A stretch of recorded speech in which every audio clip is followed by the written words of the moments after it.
Welcome back to Have No Sphere, everybody. It is Moonday Friday. Are you ready to see the impossible moon phases?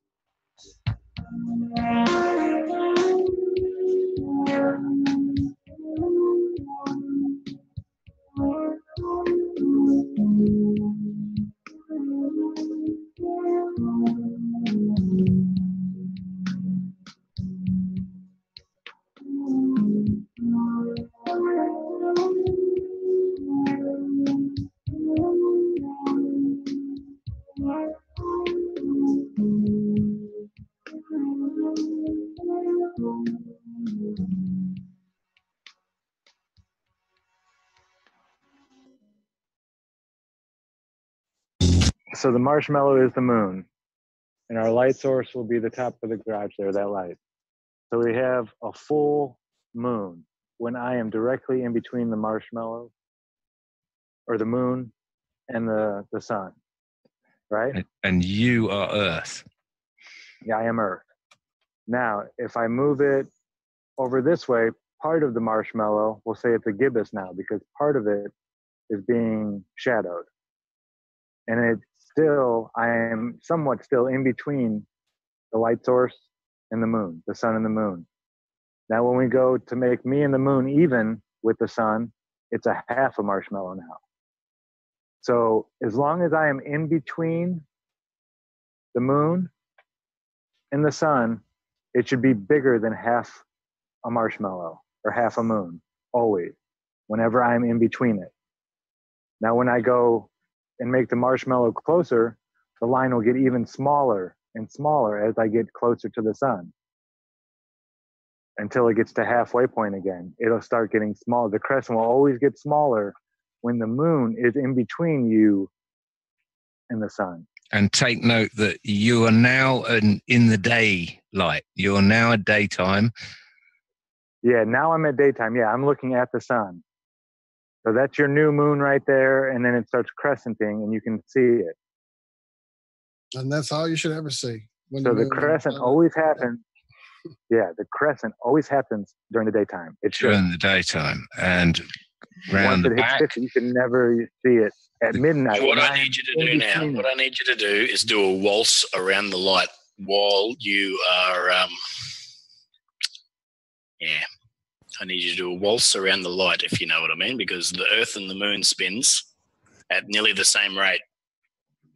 It takes 28 days for that Moon to get around the Earth, or you know what I mean. So that's the bit that I'm trying to get my head around, is that bit, because you're doing a whole month in a turnaround there. Slow it down, but Zach, can you set up a gibbous moon for us? Right there. Okay. Yeah. So here, I'll get it even closer. See, you can still see the marshmallow where it's shadowed. So you can see, look, Rob, that's daylight. That's daylight, and he's got one, hasn't he? No, that's the. No, I'm facing away. That's away from daylight. I'm in between.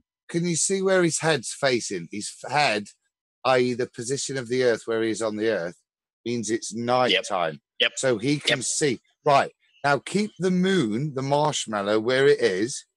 And what Zach's going to do is turn his head around like he's possessed, so it becomes daytime for him. How can he see that gibbous moon in the daytime visual horizon he has?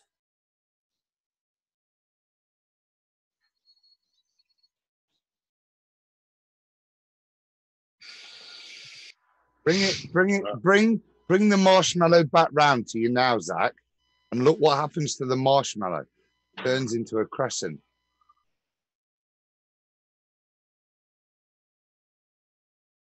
Now, if he turns his head to midnight and leaves it in the crescent, how can he ever see that crescent at night? Yeah, all right. Right. We did all those freaking slides, and we only needed a marshmallow. Hey, Zach, we miss you. Stay Puff Man himself. Zach. So that's the question, basically. How do you see a crescent moon at midnight, and how do you see a gibbous moon at midday? Where do we want to take this?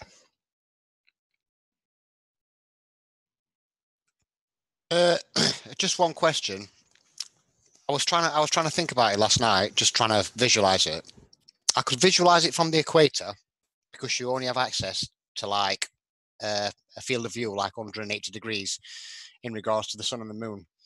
But in the north, we have access to more than 180 degrees because we can see the sunrise. For example, in summer, we can see the sunrise at like 48 degrees east northeast and set at 310 degrees west northwest. So we can see beyond that 180 degree viewpoint, if you know what I mean. So wouldn't it be visible if you're actually looking beyond your 180 degree field of view? Because that's where we can see in the north, if you know what I mean. Yeah, and I understand what you're saying. You're talking about the tilt of the Earth, aren't you? So that, well, no, I'm just talking about if from a flat perspective, or you know, like on the globe model, yes, it would be the tilt. Yeah. Yeah. Yeah, because you know what I mean. But that's the only question I'd have. You definitely can't see it from the equator, 100%. That'd be impossible.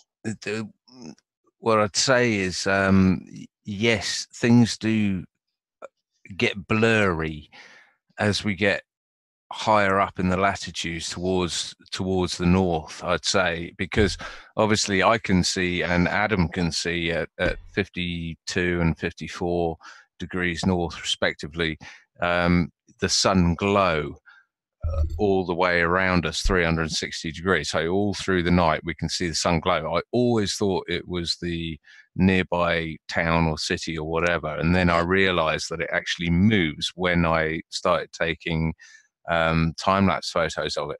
But what we have got this evening is evidence coming from Florida, which I think is it 23 degrees north. Damn, I'll have to check it again. It might be 29. It was out today. I mean, I did take my camera to work with me. Yeah, I was going to get it at actually 12:09 at dead on solar noon. And but I had loads of chemtrails and loads of clouds on the horizon. It was pretty clear above me. Well, so you saw it today at 12? No, but I would have done if it was if it wasn't overcast. Yeah, likewise. When I got stellarium out, it was way above the horizon. Yeah, I mean, stellarium doesn't hide this fact either. In fact, none of their 3D animations or anything's interactive, things where you can move the moon and where you're viewing it on the Earth, none of them are inaccurate, but they all show that the gibbous moon would only be visible at night time and the crescent moon would only be visible during the day. And what we're showing now is that, and this is why I chose the midday, midnight, so that there was no wriggle room, because there is wriggle room. I mean, it's a perpendicular line to the Earth. So, you know, say you saw it at 4 o'clock in the morning, you could literally be looking back. I'm not describing this very well. We should probably go through these slides that Adam's going through. But yeah, essentially the midnight and the midday were chosen for a reason, insofar as it should be absolutely impossible. And yeah, I take the tilt into account, but as long as you're not within, what is it, 22.6 degrees of the North Pole or the supposed South Pole, then that tilt shouldn't matter. At midnight, it should still be pitch black and dark, and you shouldn't be able to see. Well, actually, there's not a lot of tilt at this moment in time anyway, if you think about the heliocentric model. Well, that's right. It wobbles, doesn't it? So we are approaching the equinox in less than a few weeks, I'd say. So That's right. And do they say at the equinox that basically the axis is straight, vertical? Yeah. Yes. The orientation of the axis isn't It's aligned with the ecliptic. opposed Yeah. to the That's alignment of the hilarious. planets, so it's minimized. Hence, It's incredible that we're wobbling and we're spinning and we're hurtling and we're revolving and orbiting, and it's just incredible how we've fallen for this. Yes, it's an interesting talking point, definitely. So anyway, what we were asking people to do was we had on, what was it, Wednesday, the 12th/13th. It was, you can go to Mooncalc or whatever and look up these dates and see whether it should be an impossible moon phase for you or not. But on that night, those nights in the US, the majority of the US, you were able to see, or this was the claim put forward using their heliocentric models, Mooncalc, that you should be able to see the crescent moon at midnight in the States. And we had 3 positive sightings, two movies, videos of it, and so there we go. We can tick that one on in the box. We don't even need a gibbous moon at midday now, because this one observation shows that the heliocentric ball model is incorrect. Does anyone disagree with that or have any comments? No, I'm with you on that. And I also have like I said, I mentioned before, that there is another impossible moon phase as well, which is actually a full moon phase, interestingly. What happened on the July 2018 lunar eclipse. Oh, right.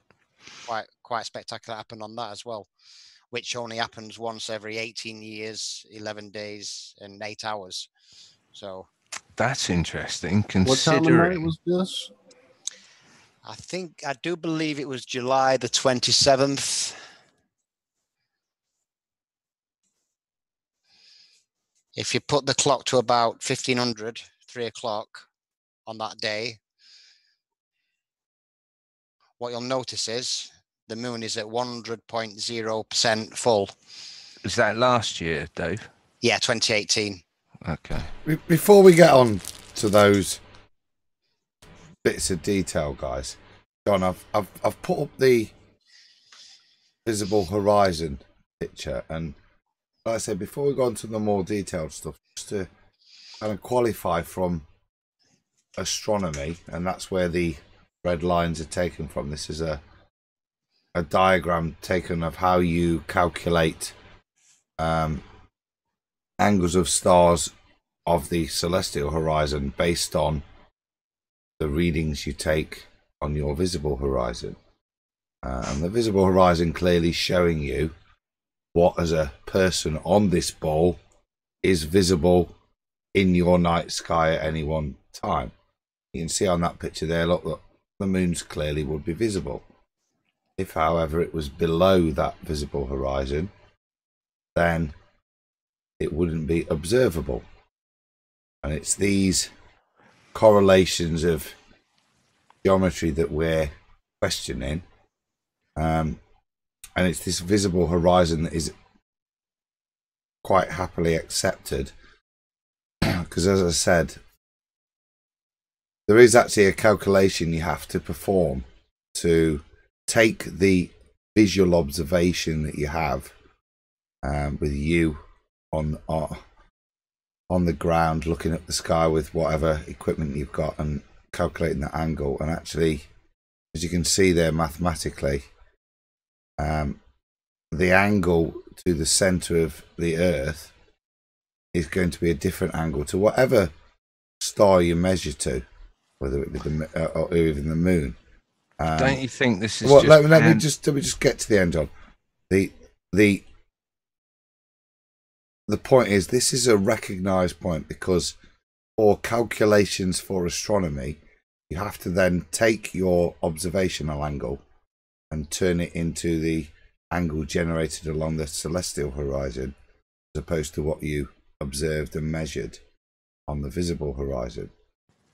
Which in reality is just a reification of their ball model. That you would only have to do this if you thought you lived on a spinning ball. It is my point, is that it's just all a bit ridiculous, because, or it's also, you know, hammering home that you live on a ball with a core and you have a celestial horizon as well as a visible horizon, rather than just seeing what we see, which is the visible horizon.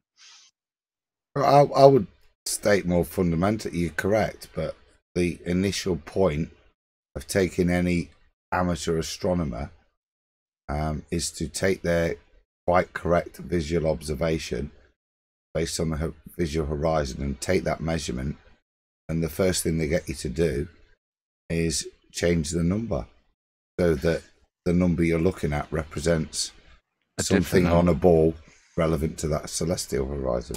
Yeah, I think it speaks volumes that, and you think that was what sort of normal people do when they see the moon, say, you know, like Zach said, it was 10 degrees above the horizon. Do you think sort of, I don't know, geeky astronomy people go away and say, well, it wasn't 10 degrees above the horizon, because you have to take into account the angle from the center of the core of our spinning ball, and that's the correct. Do you think people do that? Well, actually, for once, not being geeky, I think the reality is, look, it's clear that what we see is the visible horizon. Whatever model we're trying to stick it on, and in this case, it's the ball model, the visible horizon is what's above you as the observer. If we stick it on the ball model, and what the ball model says is, that's what you'll see. Now, I mean, the way I like to see it is if you're stood on, let's say you're in the Maldives or something, and you're on an island that's no more than 1 meter above sea level, and you're standing on that island and you look east and you look west, and there is nothing that is obscuring your view east to west. So that is the yellow line you see along here as, let's say, a 6-foot person standing on an island. That is the extent of your visible horizon. You're not ever going to be able to see below that visible horizon unless you gain altitude.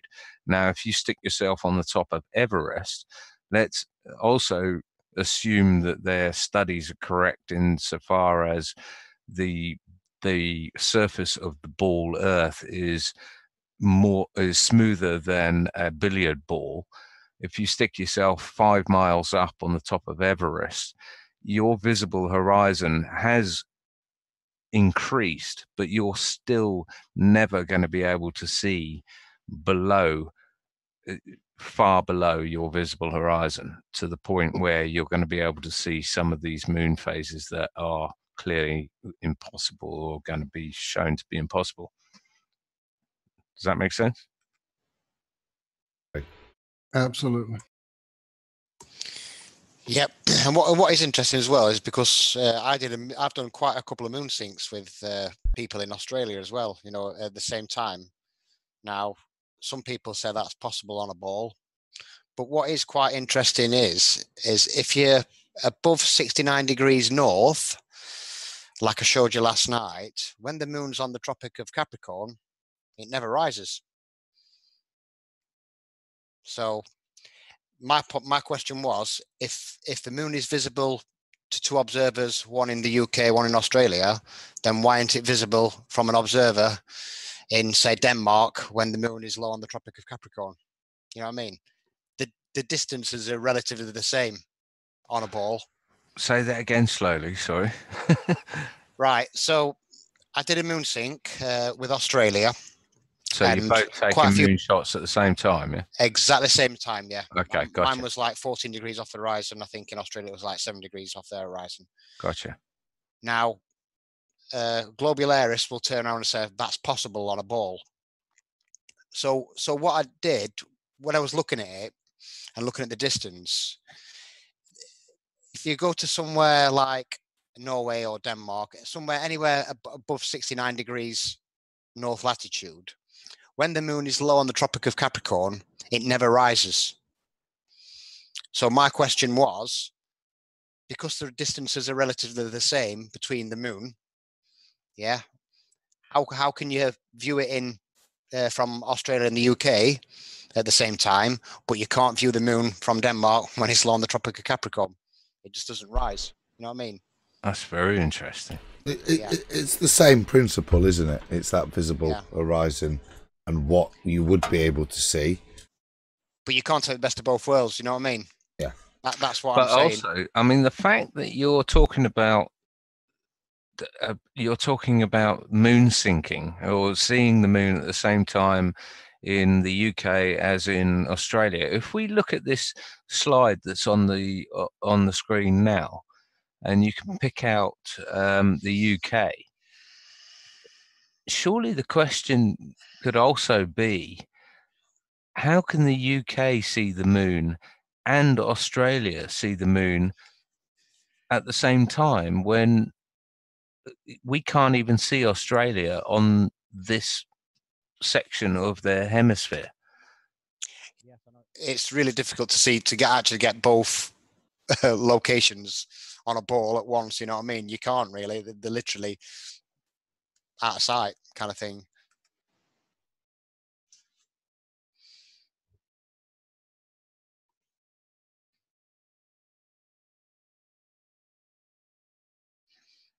So I've shared in the chat Jenna Fredo's picture. I saw her pop in for just a second. So Adam, I don't know if you can share that. I've got it pulled up. I suppose I can share it too. Is that is that her picture? The one in the chat? Yeah. Yeah. No, sorry. That's what she's sharing. Yeah. Her picture of the moon. Well, I've got the picture. I thought she was going to come on and talk about it, but I think she had to run. All right, I'm only saying because let me share. You cannot start screen share while the other participant is sharing. Okay. Yeah, respect my authority. I've been told. Well, I've got them all. I've got all the photos lined up. Did we want to show the photos now? Yeah, might as well. Yeah, I agree. Yeah, cool. You said you've got them lined up though, John? Yeah. If anyone will grant me worthy of sharing. I've yielded the floor, sir. Okay, let me check this out. All right. So first up, we have. Was this one of yours, Travis? That looks like Jenna Fredo's. Yeah, that's Jenna's. Oh, that is Jenna's, is it? Hold on, I can. There we go. Jenna Fredo, New York. So that was 45 minutes after midnight. Clearly still a crescent with the time, date, and stamp. Lovely. Any comments? No, it's clear cut. You got muffled again. Yeah, so it's pretty clear cut. Yeah. Okay, this is Zach's, and I like this because it's 23:58, so it's absolutely midnight bar 2 minutes. Clearly still a crescent, and this was taken from Florida. So great, Zach. Yeah, it was spot on, and that's Florida as well. So it sort of rules out the 22.5 degree tilt as well, because Florida is what, 29 or 39? Yeah, right around the same as me. Yeah, a little below me.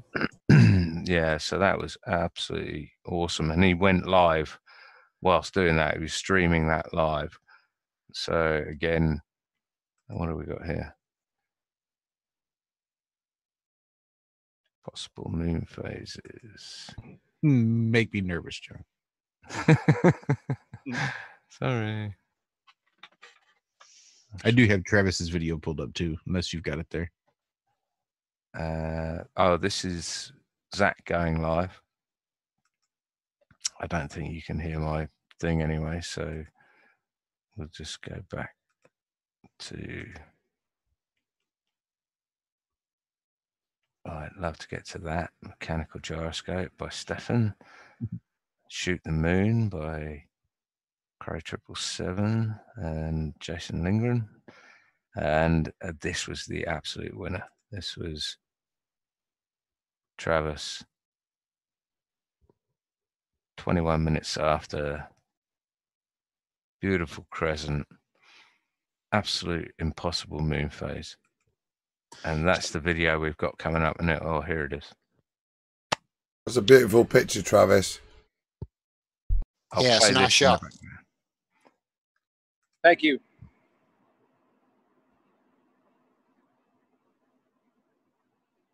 Is this it, Travis? That's the intro. Gotcha. There you go. Look at that. Yeah, that's great stuff. Isn't it? I thought the moon was moving quite fast as you watch the transit.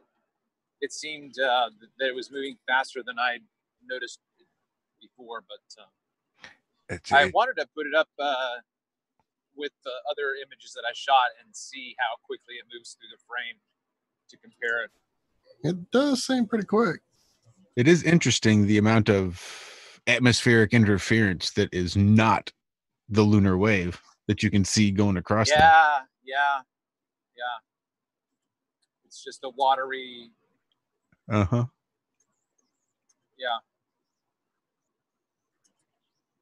Not one solid line of refresh rate. Isn't that amazing? What a effing world. I find it hard to think that that's some sort of projection, or I don't know, but I mean, it just looks real, but I'm more than happy to be wrong. Yeah, I've got some nice 4K shots as well of the moon. Some really nice sharp ones, and it looks pretty cool. Pretty similar to that, but going in the other direction, going upwards. Well, feel free to share your screen and run it in the background while we're talking about it, because this stuff's it's just amazing. It really is. I'll see if I can dig it out. Now, if you're interested in looking at something else, I put it in the Zoom chat, and it should be a gibbous moon at 3 o'clock in the afternoon in December. Now, before I knew about the impossible moon, at least in terms of what we're talking about with a gibbous and a crescent, I was out shooting at 3 o'clock, but 3 hours earlier, the moon was still out, because it had risen early in the morning and it was up in the sky virtually all day long.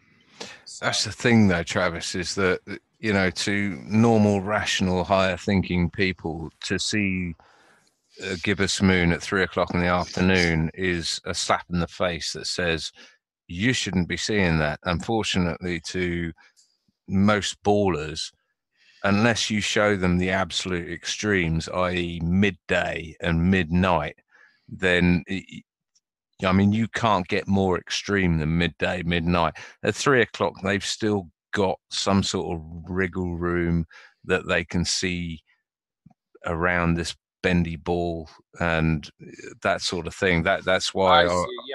I see what you're saying. Sure. Yeah. Gotcha. I think that was the point of raising the visual horizon, to show actually that wiggle room talk about isn't actually as big as you think. In fact, shrinks with that vision. It's absolutely not as big as you think at all. And what I'm hoping is that when this is modeled in 3D, it's going to show that, that you really shouldn't see it at 4 o'clock. You shouldn't really see it at 5 o'clock. At best, you may see a first quarter moon or a half moon at 5 or 6 o'clock. but I think the 3D modeling of this will be really, really useful. Don't you reckon? Well, I plan on shooting the sunrise tomorrow morning. We're supposed to have 3 days of just blue skies, so hopefully it'll be that way. So if it is that way tomorrow, then I will definitely shoot the moon at noon, because it'll still be the same concept, won't it? It'll still be gibbous at noon, right?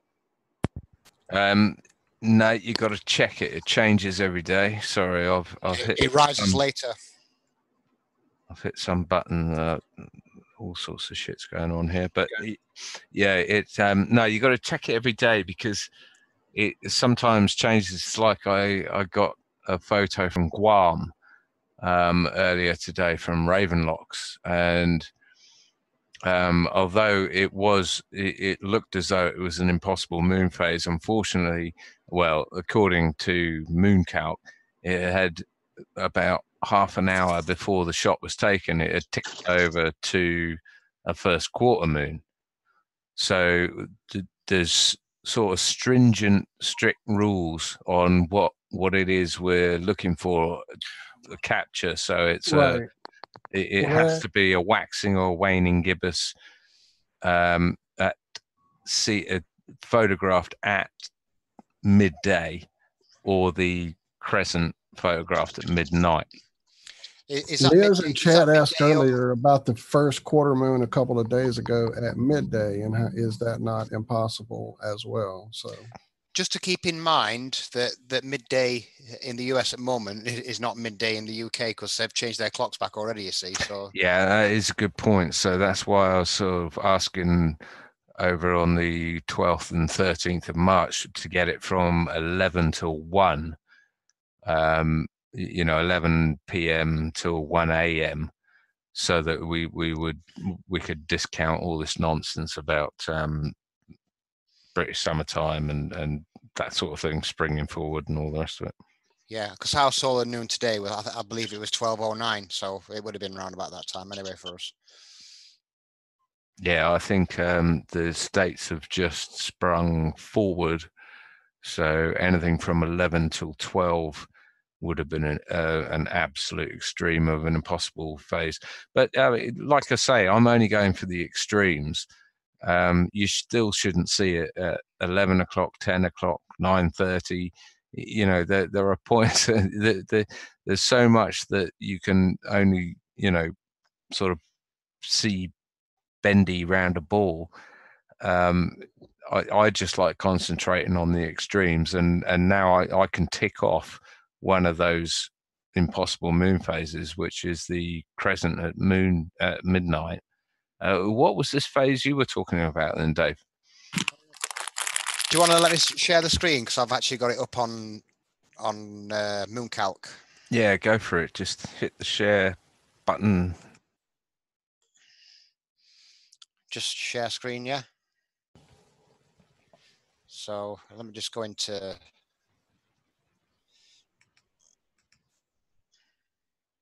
Is it that one? I'm seeing your screen, yeah.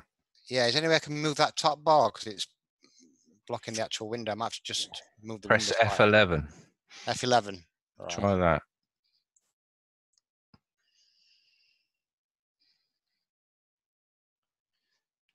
Yeah, I'll get it. I'll just move the screen a little bit. While Dave's doing that, can I tell you guys something? Go ahead, then. You don't need to ask. Oh. Huh? You don't need to ask. You guys just mentioned the whole daylight savings time, because they're not going to be at midday when we're at midday, yeah? 2 more weeks. So this year, the plot thickens, right? This year, the EU is going to decide whether they're going to permanently remain on summer or winter time, regarding changing our clocks. So all EU countries are required to move forward by an hour on the last Sunday of March and back by an hour on the final Sunday of October. However, the EU member states have now got until April this year to decide whether they will permanently remain on summer or winter time. That's really interesting. I was thinking Isn't about it? this the other day. I was wondering which came first, whether Yeah. we sprung forward or fell backwards. Does Well, it anyone looks know? like if we come out, if we're out with Brexit, we might not have to adhere to that in it. So France might be on the next time, and we might be that'd be a fun. Well, I I saw suppose there's an easy way to find out. Sorry, Walt. Called solar noon. Yeah, exactly. you look at the sun, the thing that has never lied to you. I'm gonna share the link in the chat room for what I was just talking about as well, so everyone can have a little look at it. I saw on my Twitter feed at some point our illustrious Cheeto in Chief here was tweeting about he wouldn't be adverse to eliminating the daylight savings time or something. I never read it. I just kind of scan over it. So I'm not sure the details, if that's actually a vote or if that's just his opinion. He tweets a lot. You're talking about Trump, right? I'm talking about Trump, yes. The illustrious Cheeto. Right, I hadn't heard that one. Sorry. Yeah, well, can anyone give a logical or reasonable explanation as to why we need to chuck our entire timing system out universally? I have the thing that always stuck with me as a kid, John. Because when you first get the concept, it's like any child. What? We're on a ball? That makes no sense. Upside down. What? We're going to change time. And why do we change time? Oh, because the farmers, apparently. And I never understood why we change time twice a year instead of just changing the hours that we work. So the hours we go to school and the hours that we're open in the office. Why would we change the time of day? I bet you also wondered, that if you fell over and hit your head on the pavement, whether that pavement just jumped up and smacked you in the face and thought, wow, that's weird. But yeah, I'm with you. Why would you not just change the times that you work rather than changing the entire? I mean, think of the level and depth that this goes through on just the financial systems alone, having to change these time zones and with stock markets closing down at different times and this sort of thing. And why the farmers? Okay, so one day it's 5 o'clock in the morning and it's not very bright. The next day you change it to 4 o'clock in the morning and it's even less bright. But that favors the farmers because they need the daylight to work by. I mean, none of it makes sense to me. I think it's literally to screw up I think it's to make us ill. I heard something this evening about people who worked around millimeter wave things that they're emitting millimeter waves, like up mobile phone masts and things like this, or around smart meters, or at airports and that sort of thing, the millimeter wave scanners that 5G is, and how it tricks the body into thinking that it's 12 midday all the time, that you're in this millimeter wave scanner field. So according to sort of I don't know, research or whatever, medical research, that the body goes through different cycles throughout the day. So if it constantly thinks it's midday, it's never going to kick off the cycle where it thinks it's 3 o'clock in the afternoon, 4 o'clock in the afternoon. Like your kidneys and liver are meant to rejuvenate themselves between 3 and 4 in the morning. Circadian rhythm. Yeah, absolutely. Without trying to sound too woo, it screws you up completely. It was Matt Landman talking about this, and his actualactivists.com, actualactivists, plural.com. There is just a huge compilation of information there. You just scroll and scroll and scroll and scroll. There's just so much info in there.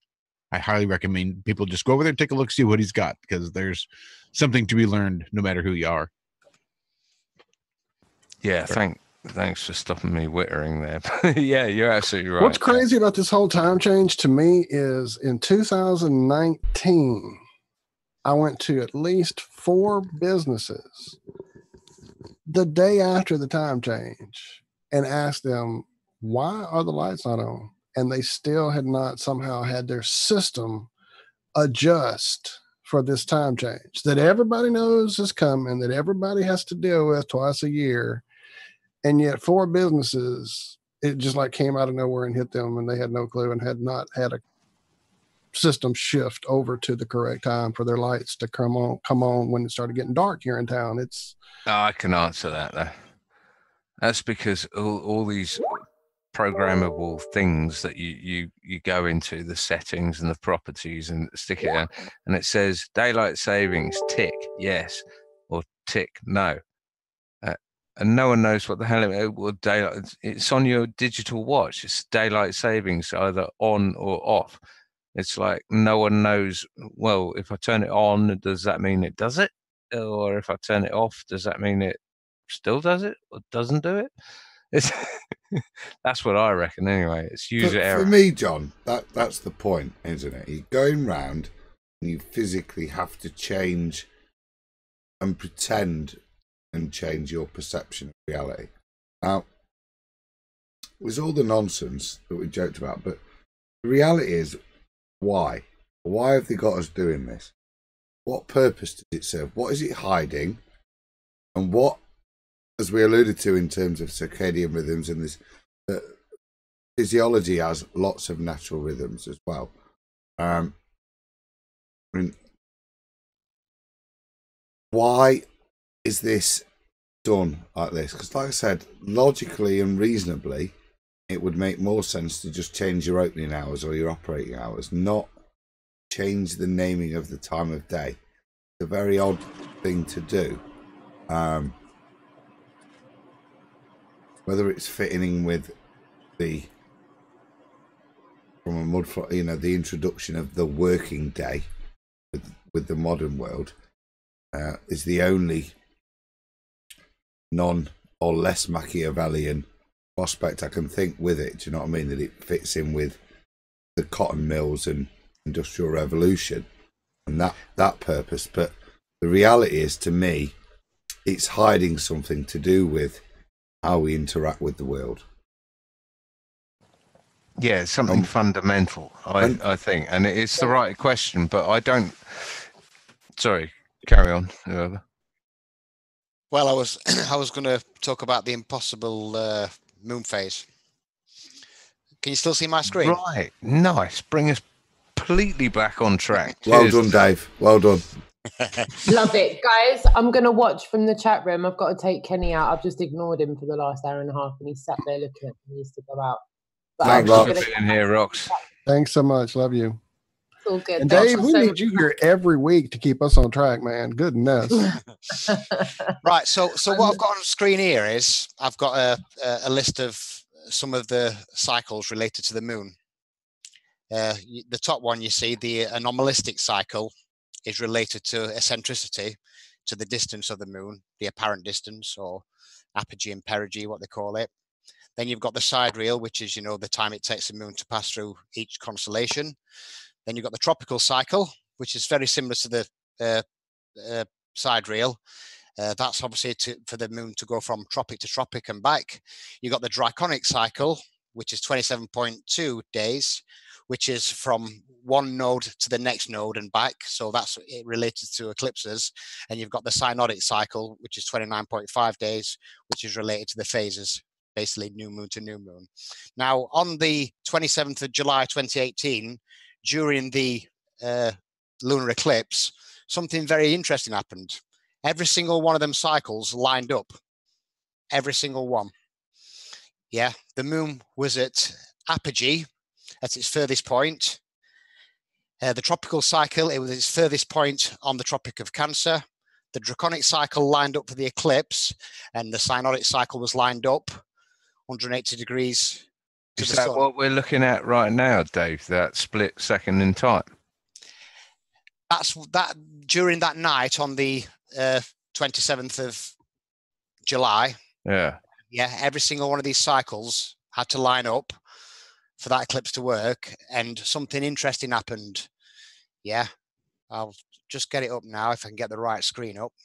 Because what I'm seeing is 27, 27, 27, 29. Is that not normal? I mean, that was that moment in time sort of thing. No, that's just basically the time it takes for each cycle. Okay, they all fit into the 18-year Saros cycle. Oh, yes. Yeah. So what you'll notice is on July 27th at 15:45, you'll notice the moon was 100% full to the decimal point. Yep. Now, if you go along, I know the moon's rare as well, isn't it? Yeah, Dave? along, right to midnight, and it's still at 100.0%. So I'll need to go to the next day now. So I'll go to the 28th, and I'll go to past midnight, and it's still at 100%. Yep. Yep. And it's still at 100%, and it's still at 100%, and it stays at 100%, I believe, until it gets to 3:02 in the morning. It's actually 11 hours and 20 minutes the moon remains full. Now, according to the heliocentric model, the moon's in constant motion relatively to a fixed sun. So how the hell is that possible on the globe model? It only takes 14.75 days to wax from zero, a new moon, to full moon. Yet it remains full for nearly half a day. It's over 11 hours. 11 hours and 20 minutes. I mean, it should literally only be full for a maximum of about an hour, or at least, even by their mathematics, it should be 100%. I mean, I rarely see 100%. It's normally 99.9 or something ridiculous, and it should click over between. I mean, full is the extreme, isn't it? So yeah, I mean, I did catch the 100% moon on that night. It was just after midnight on the night of the January eclipse. It was an extended full moon then, but it wasn't as long as the one we had back in July. But for it to last 11 hours is just ridiculous. I mean, they call it an extended full moon. Oh, what extends your full moon? I mean, how do you go from full moon? I mean, it just doesn't make sense, does it? No sense whatsoever. but interestingly, I don't know if you know who Crow X is. Is a guy who's always trying to debunk flat Earth, and he tried to model this on one of his videos, and what he's trying to make out, he tried to make out that moon calc, round it off to the nearest number. So first thing I mentioned to him is, don't forget to use the decimal point. Yeah, that's the first thing I told him. But when he tried to model it, he only took his model to 5 hours. By that time, it had gone from 100 to 99.9%. And I said to him, "Why did you stop at 5 hours?" And he didn't answer me that. But the reason why he stopped at 5 hours, because if he'd gone to 6 hours, he knows in his model what he created to represent the heliocentric model, it would have gone to 99.8%. It wouldn't have been a full moon. And it wouldn't have been a full moon. Yeah. It wasn't even halfway there. You know what I mean? Yeah. No, absolutely. So he basically debunked his own model when he tried to show the video. Well, there was someone else on, I think it was maybe Nathan's channel, who said they were going to model this. They're good with 3D modeling software or whatever, and they went away to model it.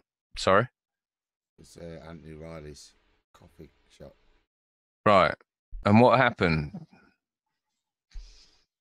He came back with, yeah, it's possible, but only in places like northern Norway.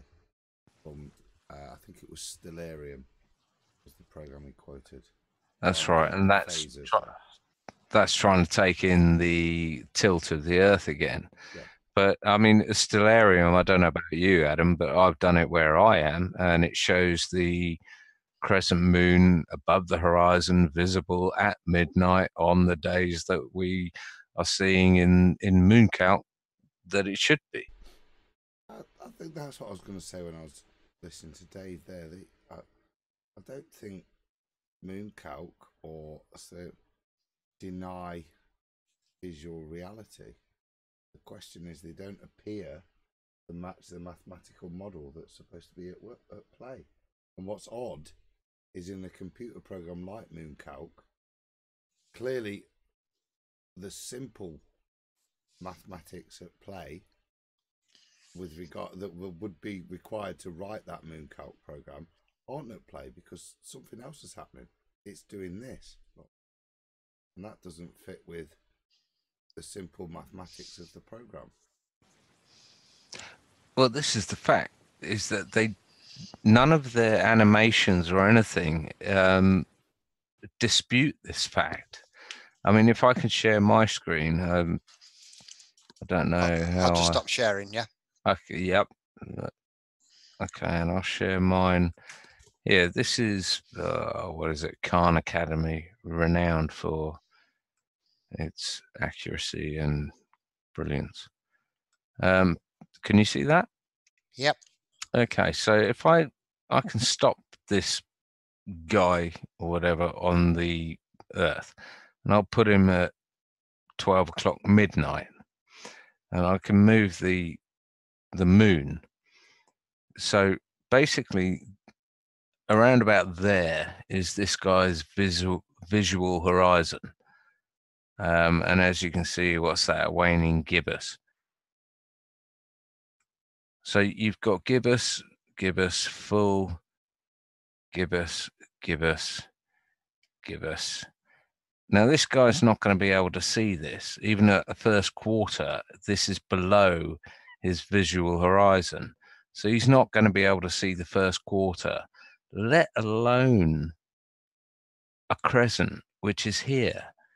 This guy is 6 foot tall. He's on an island in the middle of the Maldives, 1 meter off the, it doesn't even have to be that extreme. He could be on top of Mount Everest. He's still not going to see this waxing crescent over here, which is, hold on, waxing crescent. So this is what he should be seeing.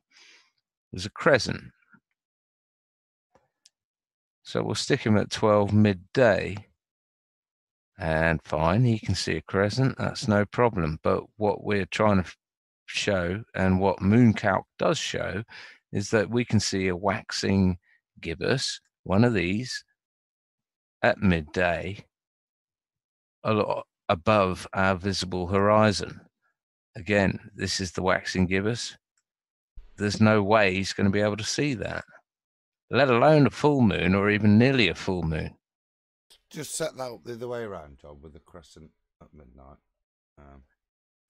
Crescent is here. Midnight is here. Okay, so as you see above here, you're not going to be able to see it. If I move the moon round, then you'll be able to see it. And of course, this will be a full moon here. This will be waning gibbous. Yeah, just try and move that full moon 11 hours and see what happens. At full moon here, yeah, exactly. So 11 hours is going to be from here, or let's move the person. Yeah, that's the hours dial. Yeah, so here's the person. That's 11 hours is going to be back to here, isn't it? All the way around. Well, but it's going to be all the way around. Move it 12. It's easier than trying to piss around. Yeah. The other side, opposite. Sorry. If you put it on the opposite side at midday, that's 12 hours, isn't it? That's 12 hours, yeah. And obviously he's not going to see anything. This is the problem we have. And like I'm showing here, this is the Khan Academy. I mean, this is high compromised propaganda Rothschild-backed Khan Academy. We'll educate you for free. And they don't even deny it. You know, you can't have, this is our waxing crescent, this is our waning crescent. Neither of them is around here at night time. So you literally cannot have them during the evening. And the same with your gibbous. Here's your gibbous. Here's your gibbous. There's your full moon. There are no gibbous moons over here. They can't recreate it themselves. So why are we arguing about this? There are impossible moon phases that we see all throughout the year, and you only need one to prove that this system is complete gibberish. On that note, I'll shut up. Well, you got to give them some credit, John. It's not like they spelled it C-O-N Academy. That would have been a little too obvious. I went way over my head. I'm a simple man. Oh, The con C-O-N Academy. spells con. Con.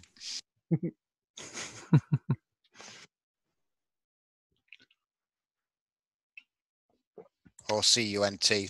I don't know. There you go. That's a good one. The Cunt Academy.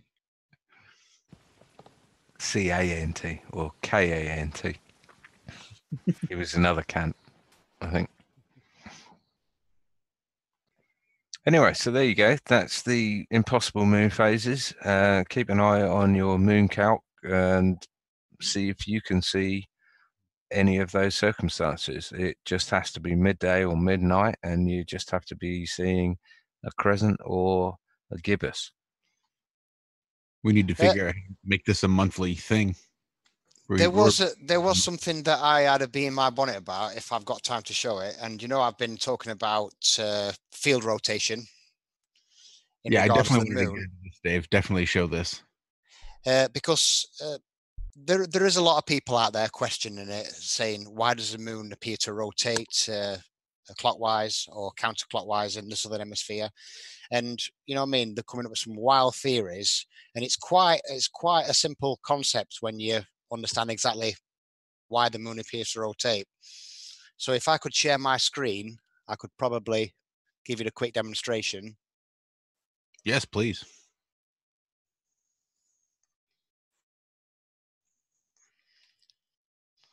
So I'll just go into this folder here.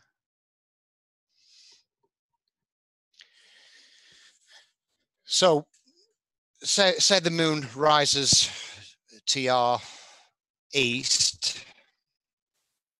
First, I'll show you what I did here. Basically, I've stuck 4 moons on my ceiling. Yeah, obviously to the left, it's to the east of the meridian, and obviously the 2 moons to the right are west of the meridian. I calibrated dioptra, so 180 degrees would sit relatively in the center of the 2 moons, you know, to give me a meridian passing or a meridian line. Then what I did, I just basically took a shot of the first moon. And as I move through the moons, as the moon passes from east to west, what you will see that my camera actually rotates backwards. Now, this is awesome stuff, Dave. And all those moons were in the same alignment, weren't they? Yes, that's them from, obviously, if I go back to the very first shot, you'll see them all aligned there, look. Yeah. Brilliant. So basically, your camera has to rotate clockwise, which gives the apparent rotation of the moon. The camera has to rotate counterclockwise, which gives the apparent rotation of the moon rotating clockwise. It's that simple. It basically, let me share my screen a sec, and I'll show you what I did in real life. But you nailed it on the head. That's absolutely awesome. So, where the hell is it? There.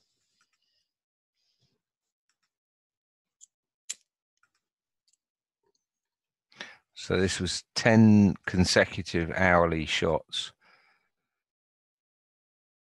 of the moon, showing exactly what you're talking about there. The camera needs to rotate counterclockwise, which gives the apparent rotation.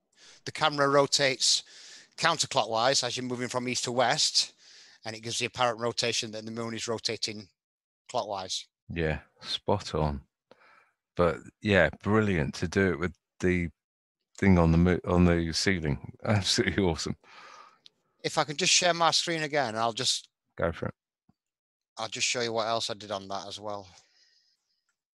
All right. So you've seen that there. So if you go to my actual moon rises,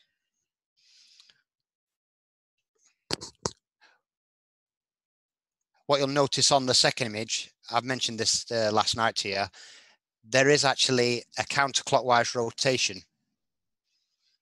You see it, whereas the rest of them, they rotate clockwise. If you look at the time on the first image, 1711, and the second one, 1841, that's because the observer needs to look north to observe the moon. And you all know if you're in Australia and you see the moon, it actually rotates counterclockwise. It's the exact same perspective you get when you're actually looking in a northerly direction to see the moon. And what you'll get is a counterclockwise rotation. Only a very slight one. So say that again, Dave. So for an example, on this moon here, you're looking east. As you cross the meridian, the moon appears to rotate. Yeah, because the camera needs to rotate counterclockwise, which gives you the impression the moon's right. I got you. Rotating. Yeah. It's the exact same, but you need to put your camera into a northern position. Yeah. So what it gives you, what it gives you is a slight backwards rotation. Yeah. That's because the observer has to turn on the spot to face slightly north. And as you move further towards the south, it gives the apparent rotation. What I'd have to do, I'd have to take one of my moons off my ceiling, and I would have to put it literally behind me, and then you would understand why it rotates backwards, if you know what I mean. Then, yeah, if you're in the southern hemisphere, yeah. Yes. Or southern plains. Yeah, but you're having to look the same direction that they need to look. You see, you need to look in the northern direction. Normally, you watch the moon as it rises from the east, passes over your south, and sets in the west. But so when it's high on the Tropic of Cancer, you need to look in a northern position because it rises north of the observer and sets north of the observer. So are you of the opinion that when we're looking at the moon in the northern regions, we're sort of the people in the southern regions are looking at the moon, the same moon, but just upside down? Yes. Right, cool. Yeah, so like I say, that's how you can see the rotation. And if I go back to moon calc, I don't know why it drops that down there like that. I'll just try and get this up. Is it that one? No, let's do that one. Yeah, I'll do it on this moon. It's not a problem. So I've just switched the moon so it's high on the Tropic of Cancer. Now, if I head towards the equator or within the tropics,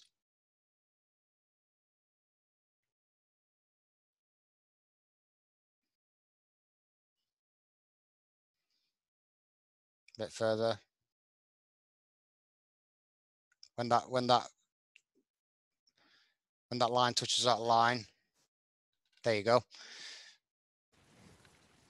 Switches over, yeah. So I mean, it's not a really good phase, but what you'll see is when the moon it switches.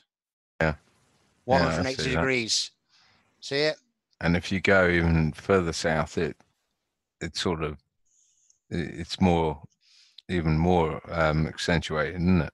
That's because the observer needs to look literally up above them to the east, and as it passes their meridian, they're turned basically on the spot 180 degrees to see the moon. and it's that rotation what gives the moon's apparent appearance of rotating. Or wagon wheeling, as they say. Yeah, but just going back to, so you see the moons what I had there where they actually rotate. Well, these are the moons on my ceiling. So that's the one in the east. Oh, clicked it twice. Moving easternly. As you pass the meridian and go west, you see the field rotation. Oh, wrong one. So there you go. There's the first one in the east, heading towards the west, further west. And that's just aiming the camera at the ceiling, at the moon's all in a line, and you can see the apparent field rotation. Well, that's definitely recreating the phenomena that we see in a way that, well, we can understand on a flat surface with, and all those moons are lined up exactly the same way. It is just the observer's angle to them that's different. Exactly. Brilliant. I think it's brilliant. Love it. I mean, test it. if I go back to, if I just put my camera on now, and I just tilt my camera back, if you look on the ceiling, you'll see the moons. They're all in a perfectly straight line. I've got to get me some of them. I think that's brilliant. So that's apparent, the apparent rotation of the moon. It's not a phenomena. I'm just going to show you one more thing, because I did say I'm going to show you that equatorial mount full moon, didn't I, from the eclipse? So that rings a bell.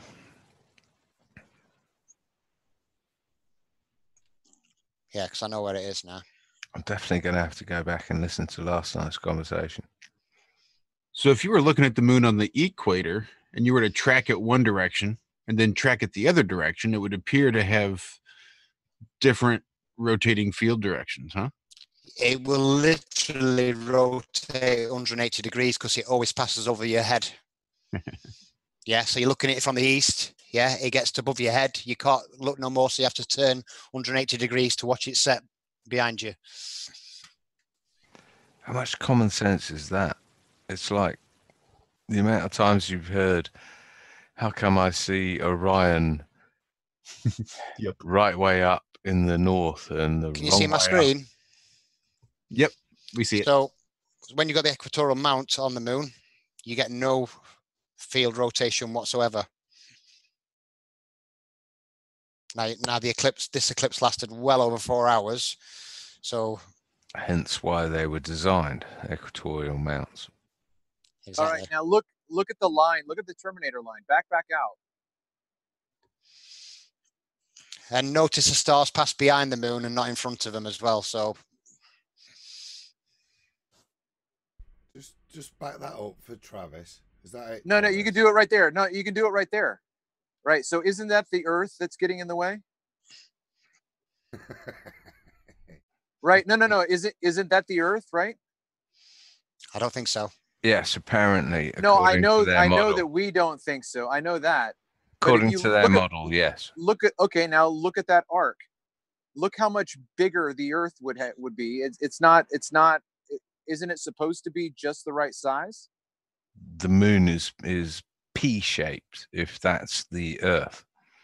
No, but I always thought that it was said that the Earth's shadow was just right. Or am I conflating the sun and the moon? I think you're conflating. I think that's the conflation. I think the point I'd make there, Travis, is how big is your shadow 10 foot away from you on the ground? How big would your shadow be 250,000 miles away? Yeah. Would you see a curve? If we can't see Earth curvature on the Earth, then magnify that shadow 250,000 miles. That would be a straight line. Well, we always have the enormous elephant in the room that is the eclipse of the moon above the horizon as the sun is above the horizon as well. Yeah, is it called a selenion? I'm glad you said it. Yeah, I call it a Celine Leon, but that's probably that evokes laughter every time I say it. So, yeah. I mean, how on earth they can even start to explain that, I don't know. So you've got the eclipsed moon above the horizon, and you've got the sun on the opposite horizon. You've got the sun above the horizon as well. Where's the billiard ball alignment? Yeah, you've got and the one moon down here. Well, that's it. I mean, I you think have they call the it Earth. syzygy. It's called syzygy when they're all three aligned up. I think it's called probably something a lot less. Are you proud of me? I restrained myself. Huh? That was pretty good. Good catch there, John. Yeah, so I think we've seen quite a few impossibilities tonight. Yeah, I think we have. I've got a question, John, to Travis, because he went out and. Did we play Travis's video? I'm sorry. I don't know. Yeah. Yeah. You did. I just wanted. What did you go out? I mean, I don't suppose you expected anything but what you saw, Travis. I mean, you got some great shots because we tried a few over here. I got to about 11 o'clock, didn't I, John? I think, and but I mean, you got the money shot, really, Trav. I did So try. what's your question? I don't know. Is there a question in there? I don't know, Travis. You're an intelligent. No, I thought you were. Find one. No, I thought you were going to ask something. I just didn't get it if it was there. Did you miss it? You got the money shot, Travis. You the man. Well, I'm still trying to find it. Yeah, I almost didn't go out because where I'm at, there's a lot of tree coverage, and so I just didn't think about it. And then I saw Zach starting to film, and I thought, you know what, I'm going to drive out. I went out to the local middle school, and it was just wide open, and it was just sitting right there. So.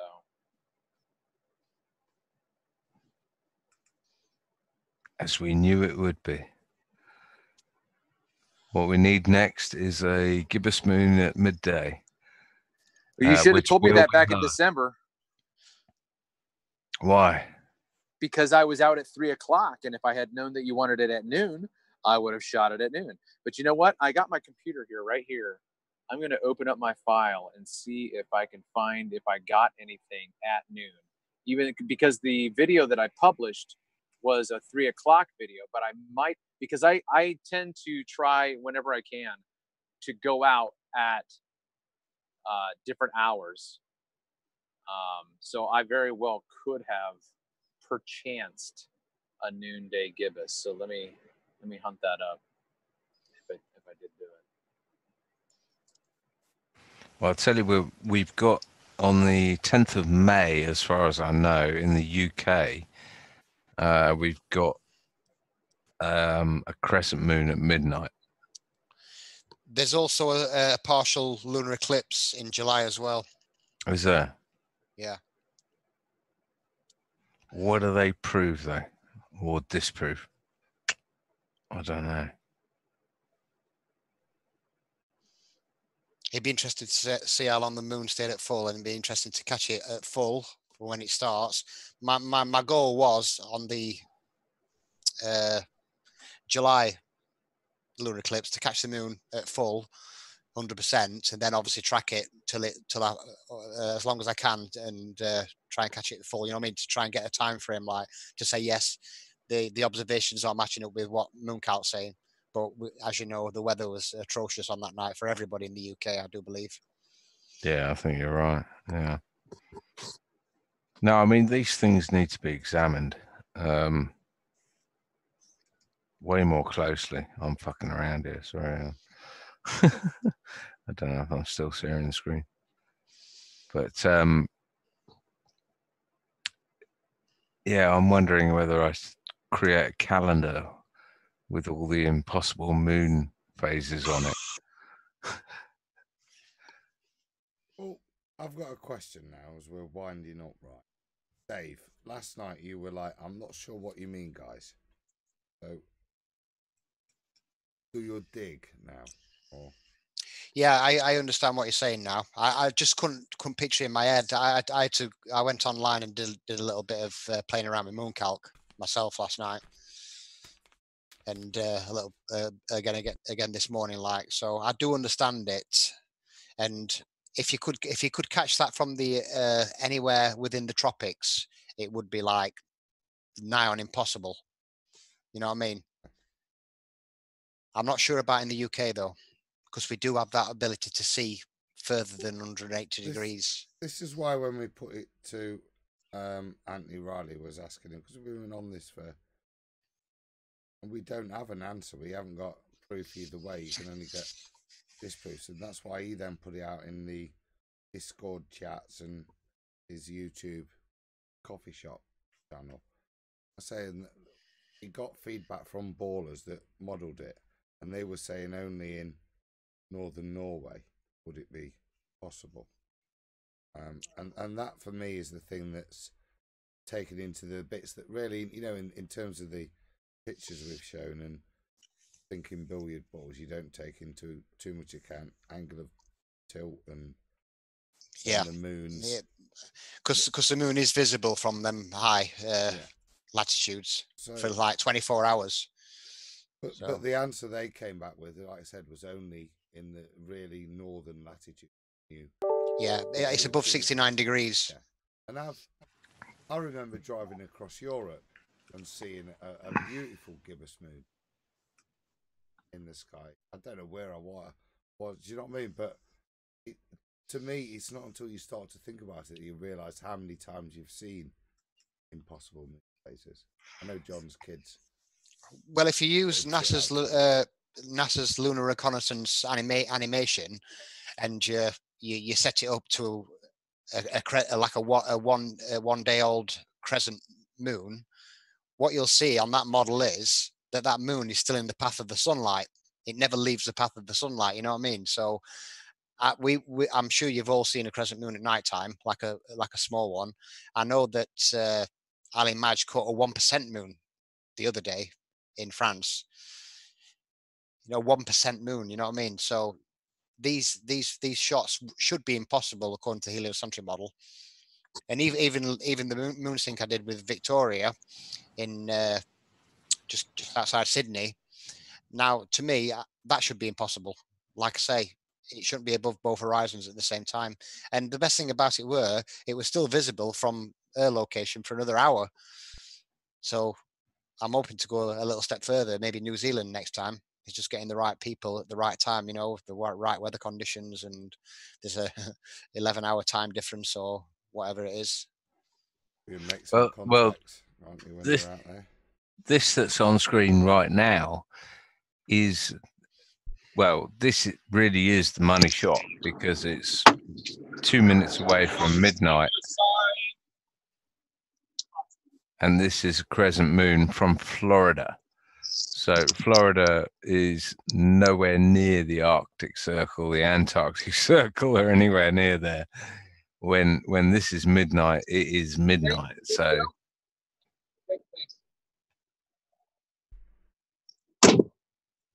anyway, guys. Oh yeah, we can't hear you, Travis. Or down. Maybe speak down. Depending on what you were saying, who you were talking to. Oh, sorry. No, it's all right. Yeah, I think we're winding up anyway. Yeah, I think that's it. It's a good show, guys. I'm gonna sign out, but yeah, keep your eyes to the skies because there's so much up there that they don't tell you about. You got to work it out for yourself.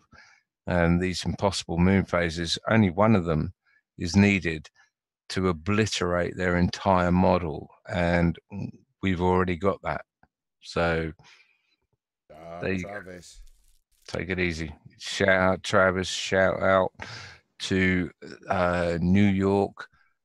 Oh crap! Yeah, you're loving it, aren't you? Sunny Stonebroom in Derbyshire. Rhea, Leia, Jenna.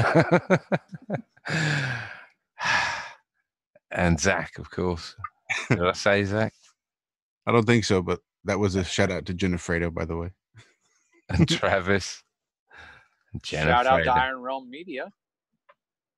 Oh, cheers, Travis. By the way, did you like What? the What? t-shirt? By the way, did you like the T-shirt? That's an awesome T-shirt. Look at that. Not many of them about, is it? That's got to nearly be disintegrating by now, hasn't it? No, I've only worn it for about 4 times. You put it on here more than that? Twice on here. Once at the conference. I think I wore it at the UK convention as well. It's severely limited edition. That is. And it's about 1 of 10. So. Yeah, like I say, I've got T-shirt. I've got a David Icke T-shirt in there from 2011. So Oh, that's it. File us away with the crackpots. Thanks, Dave. We live and learn, eh, Dave?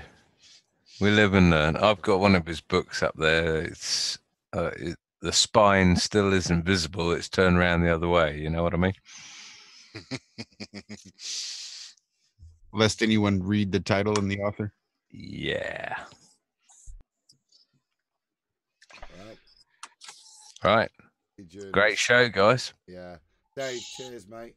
yeah, thanks for having me, and have a good weekend. Awesome. You do the same, Dave. I really appreciate you too. coming on, talking the moon. Yeah, always Yeah, I've welcome. enjoyed it. Nice one. Super big shout Hey, out to Dirt Diggler. Thanks, Travis.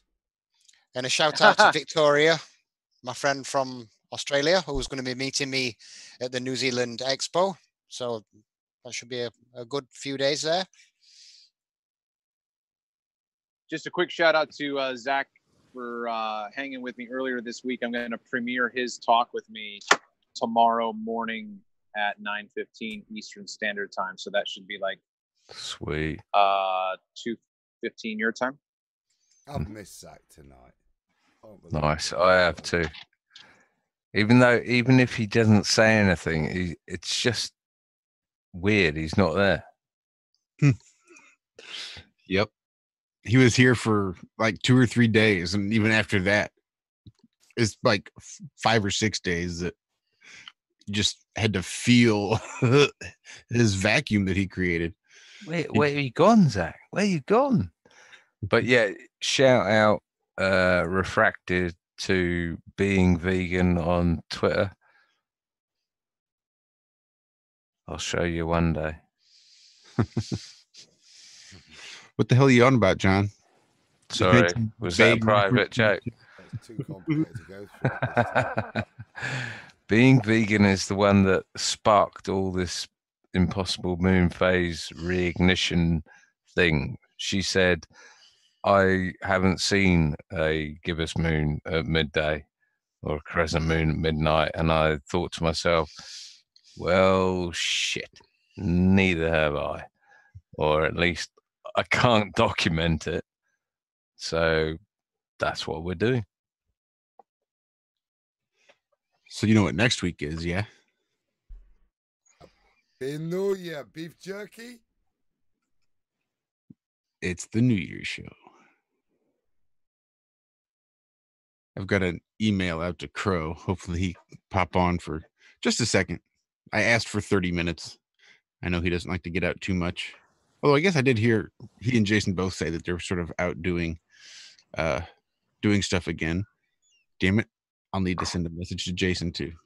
Crow is knocking it out of the park at the moment. Crow and Jason. I've just been, like I said last week, gifted the Crow 777 radio full membership, and yeah, I'm downloading like a MF.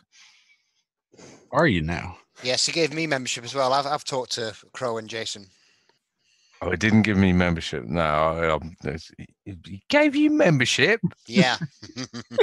What? God. All that means is Dave could give you his password information.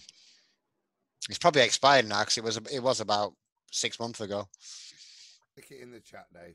Yeah, I was supposed to go on to the Crow 777 show, and I actually finished work early one day, got home, and never heard anything, and I thought, well, you know what I mean, I'm not going to waste any more time, so I didn't bother replying to it, kind of thing. But I did get asked from the gal who runs the Crow 777 group. I think, is it Jason's girlfriend? If I want to come back on, but I just didn't. Well, you sound far more in there than we are, so you tell us. No idea, but no, that was the thanks last for time I heard it. reminding me, because I wanted to pimp his shoot the moon. Good job. Sorry. Yeah, it looks pretty good. The shoot the moon.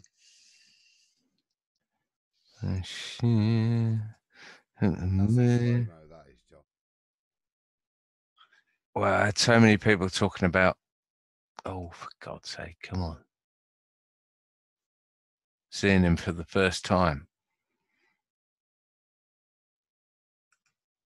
Yeah, that was kind of like a love-hate experience, because it was always so mysterious what he would look like, and then, I mean, it wasn't a letdown.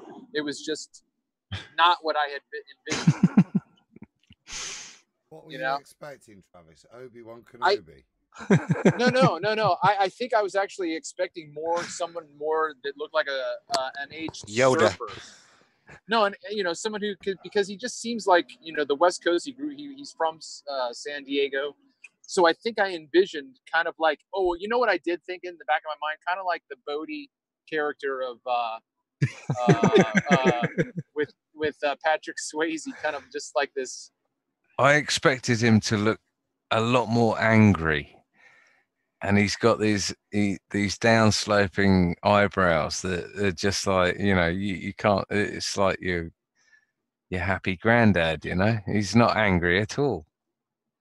I was trying to see him say, "All right, man." All right, man.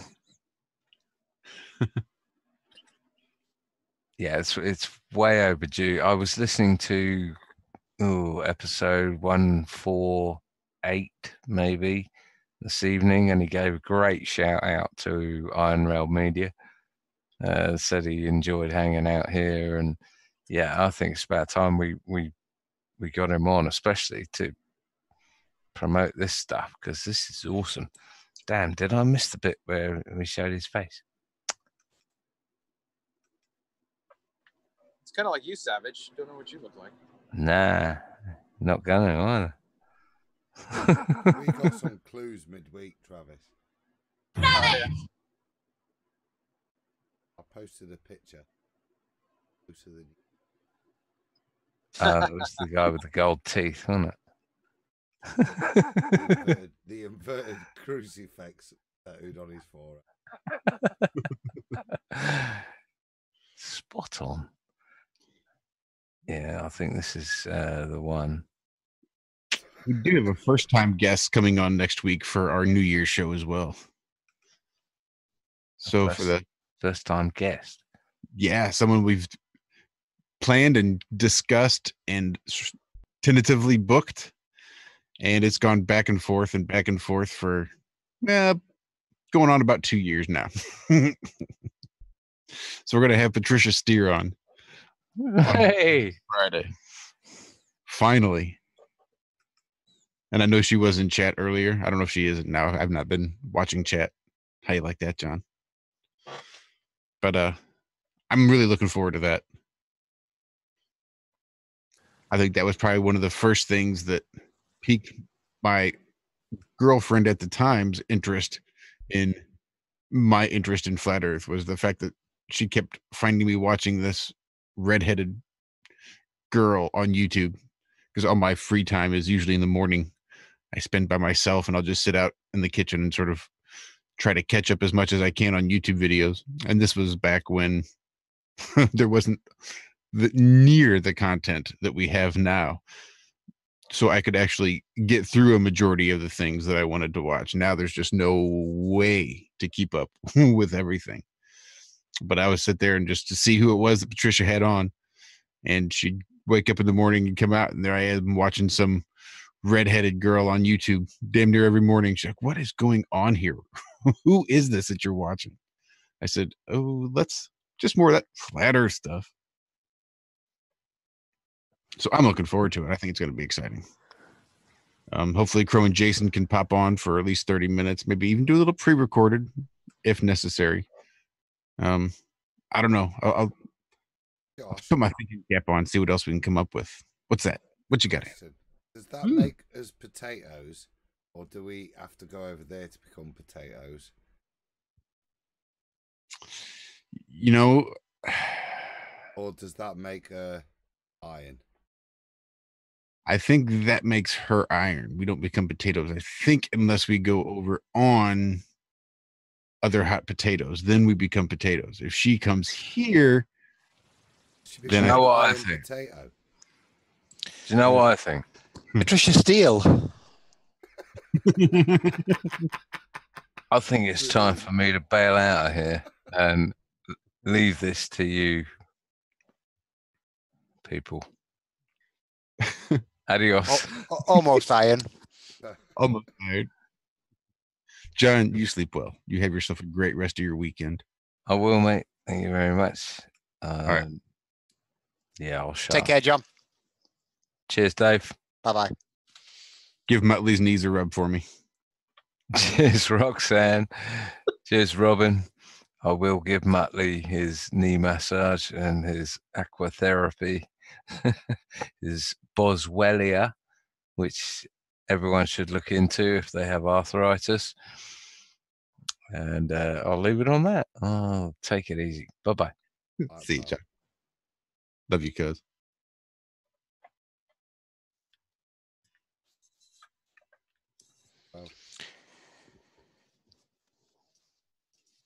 Well, it's been a great show, guys. I'm gonna have to shoot myself now because don't shoot yourself, Dave. It's not been that bad.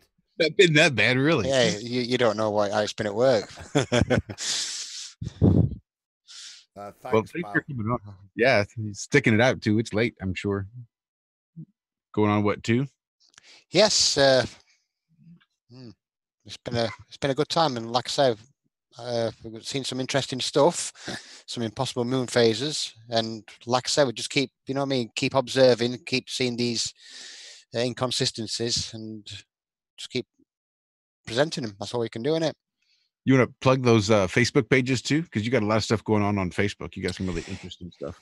Yeah, well, I've got my own page on Facebook, which is Lunar Cosmology Research, where basically everything I've done, I've just stuck it on there, whether it be a video or whether it be just like an extended post.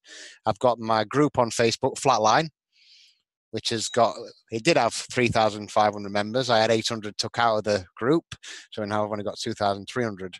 But there's still a good crowd in there. There's no trolls in there, you know what I mean? We keep it nice and clean. And obviously I've got my YouTube channels with Dave Marsh. I don't put a lot on YouTube, you know what I mean? I'm not really a big YouTuber kind of person. And obviously I've got my Facebook page, Dave Marsh. And I will be on Tattoo Fixers either on March 19th or any episode after that. So keep posted, because that's a mainstream TV program here in the UK. It'll be on E4, and it normally gets over 500,000 viewers a week. So you might get a bit of publicity. How they're going to put their spin on it, I don't know, because I did a lot of texts. You know what I mean? I said it my way, then they wanted to do things their way. So how they're going to put a spin on it, I don't know. I know that Sketch, the artist who did my tattoo, he's actually a flat earther. So, you know what I mean? They might do it in a reasonable way, but we'll just have to wait and see for that.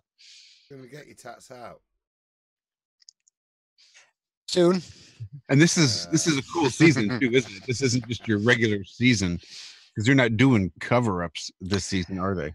No. Season 6 is based on experiences. For an example, there was a guy there who had a heart transplant, and he had like a big heart on his arm, a woman had been in a horrific car crash, and she had like an angel's wing, and mine's based on my flat Earth awakening. So you'll have to wait and see what mine is. Sorry to butt back in. I don't mean to resurrect Oh, I from thought the you'd dead. gone to bed. I'm not hearing you on YouTube. Bad, isn't it? Is that just me, or is I assume the chat would be talking about it? But Well, your YouTube had been muted, so make sure that the Yeah, it's definitely coming through on YouTube. okay. Oh, fuck off. Yeah. Yeah, no. good look at that, John. I got myself a flat Earth tattoo. Did you? What'd you get? I designed it myself. I can send a picture if you want to see it, actually. But basically, I have a water ball with like ocean waves. So it's a circle with ocean waves. At the very bottom is a guy hanging by his hand, holding on because he's upside down, and he's got a question mark. And then the 3 o'clock position is a ship. The noon position is a lighthouse. And the 9 o'clock position is a telescope. And then in the middle, it says 8 inches per mile squared. And then there's a mythical dragon, sea dragon, which represents the myth of the curve. I'm pretty proud of it. That's awesome. It sounds cool. Yeah, I'd like to see a picture of that. Yeah, I'll send it off to you. Turn that into your avatar, Travis. That. Sorry, I had to come back Oh. because I can't see it on YouTube, so I might as well listen to it on here. I'll just stay in the background and remain muted. Cheers. Evening, John. You want a little recap on what you missed? Morning. Who am I talking to? This morning, you joined. So it's a ball with waves on it. See, and on the bottom there's a guy hanging off with a question mark. Yeah, I'm looking for it right now. I'll see if I can get it for you. Then there's a ship at the 3 o'clock position, the lighthouse at the 12 o'clock position. At the 9 o'clock position, there's a telescope. And in the middle, it says 8 inches per mile squared with a mythical dragon, which represents the myth of the curve. Yeah. Did I get that right? Yeah. Look at me go. See, I'm not that stoned. Right, guys, I'm going to have to leave you. All right, Dave, thanks a whole Bye, lot for Dave. coming out and hanging out with us tonight. Dave, you Yeah. can only leave if you can tell us what Travis's tattoo. It's a circle. It's got a man hanging on the bottom of a ball.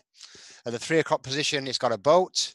At the 12 o'clock position, it's got a lighthouse, and it's got a dragon to represent the curvature. How's that? I had it backwards, or not backwards. The ship is at the top. My bad.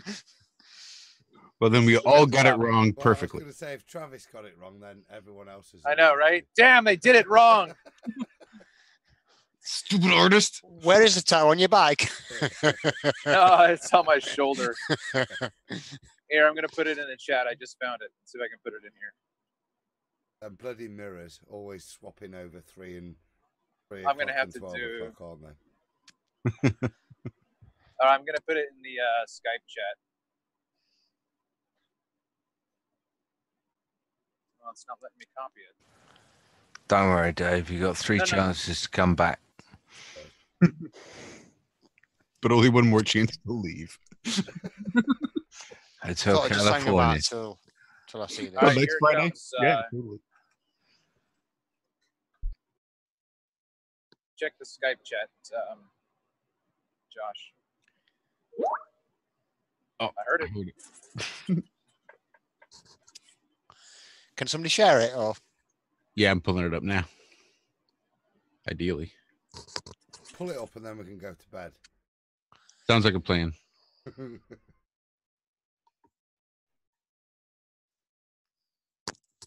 Oh, come on, you unresponsive slut. Josh, what time is it over there? It is 9 p.m. All right, let me try this one. Well, I got 7 different Skype applications running. Why can't I just check them all? That actually was the rough draft because it looks different on my arm. But Couldn't you have just put your arm up to the camera? Yeah. No, I'm looking for that one now, actually, because I did take a picture of it. No, couldn't you just get the camera and put it to your arm? I'm driving. I can't do all the illegal Couldn't stuff you just that you pull want. over, put the camera to your arm? All right. Well, that's weird. I don't know why that's not showing me that it's there. All right. Here, I'll send it to Savage. I got it right here. Well, there's the rough draft anyway, which I think is really cool. Your lighthouse is at 3. Where's this then? Travis? Where did I put it? Yeah. It's on my right shoulder. I sent another picture with my shoulder. Yeah, I got that one now.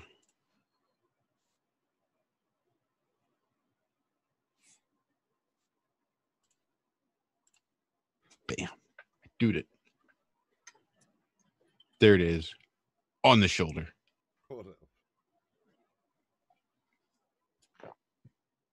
Yeah, so that we had there were 3 different artists in the shop that night, and one of them was Flat Earth, so he was totally talking it up with me. That's awesome. Yeah. Freaking Spanish galleon up there on top. I know, right?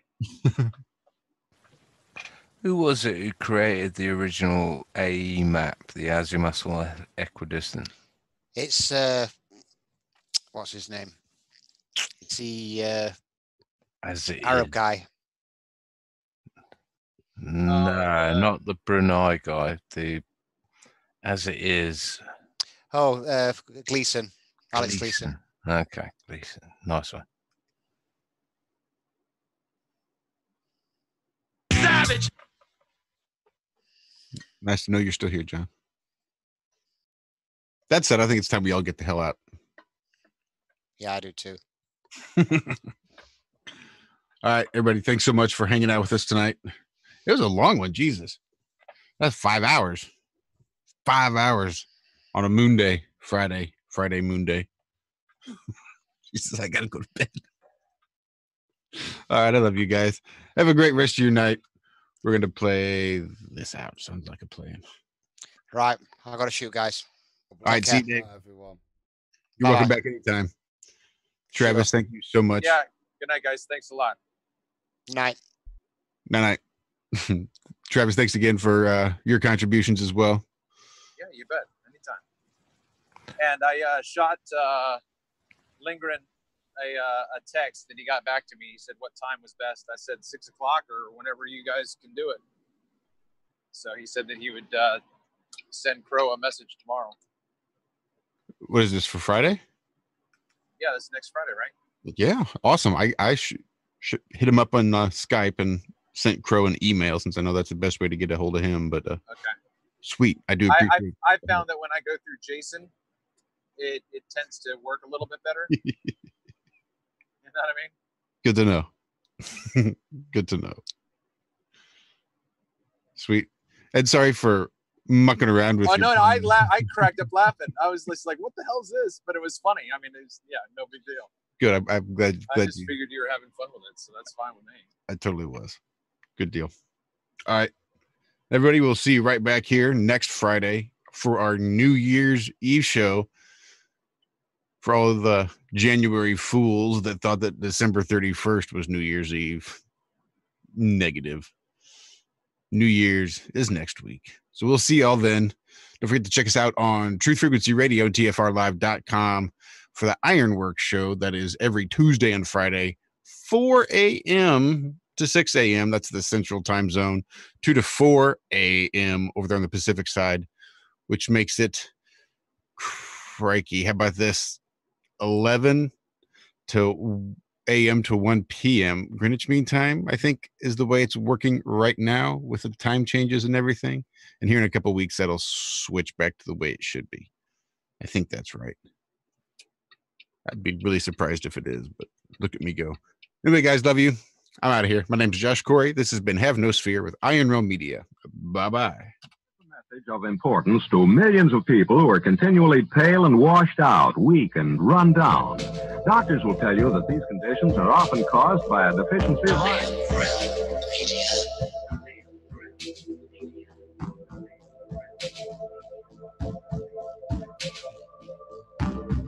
The iron you need to keep you physically fit and mentally alert.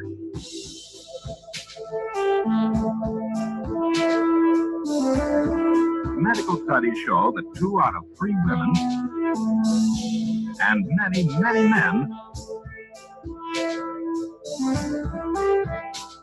lack the daily iron your body requires in a form your body can easily use and put to work.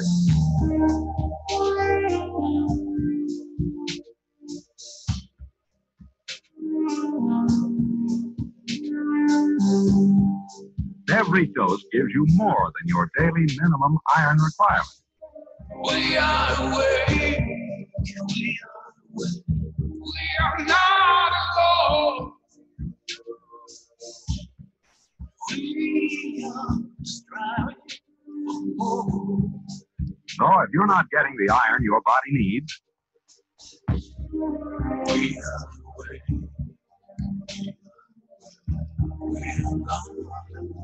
If you feel weak, run down, and are easily upset,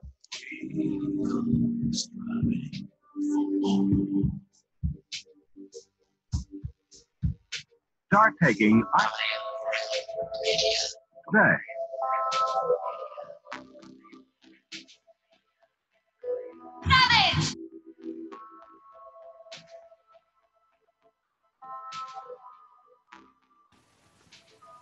Oh, he's still alive.